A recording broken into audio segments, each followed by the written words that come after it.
bet.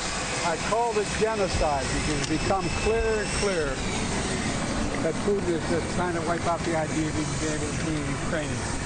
We're going to only learn more and more about the devastation. And we'll let the lawyers decide internationally whether or not it qualifies. But it sure seems that way to me. Well, that was a first. For the first time, President Biden accused Russian President Putin of committing genocide in Ukraine. His remarks drawing praise from Ukrainian President Zelensky, but they contradict his own administration. National Security Advisor Jake Sullivan stopped short of describing Russia's assault as genocide when he was pressed on the issue this past Sunday. Dagan, your reaction here, I haven't heard Biden say genocide in China, and they've got all of those Uyghurs locked up.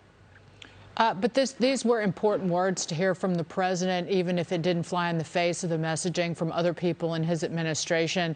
And as Zelensky did point out on Twitter, true words of a true leader. That's how he referred to President Biden. Calling things by their names is essential to stand up to evil.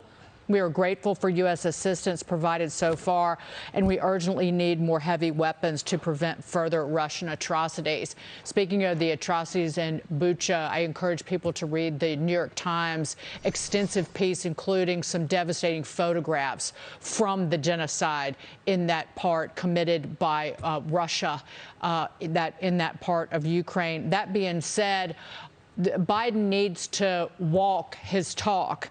And the U.S. has promised $750 million as a package of weapons to Ukraine. But there was a weird about-face yesterday involving some Mi-17 helicopters that one day the U.S. notifies Congress that it's going to send these helicopters and then turns around and says it's not planning to send them.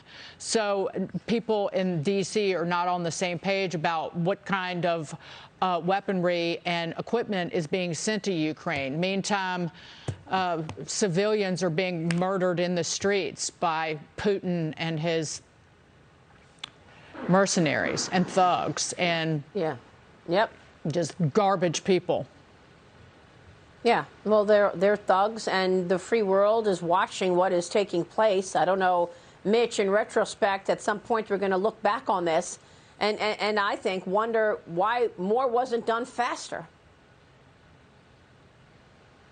That's the challenge with this administration. They were so worried about provoking Putin with anything that we could have done proactively, and it didn't matter. Putin was going to do what Putin was going to do.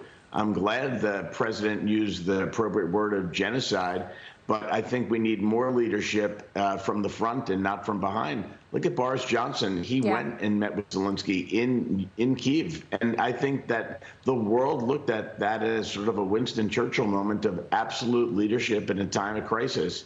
And I think that's what leaders need to do. They need to lead and not point fingers, not call names, actually lead.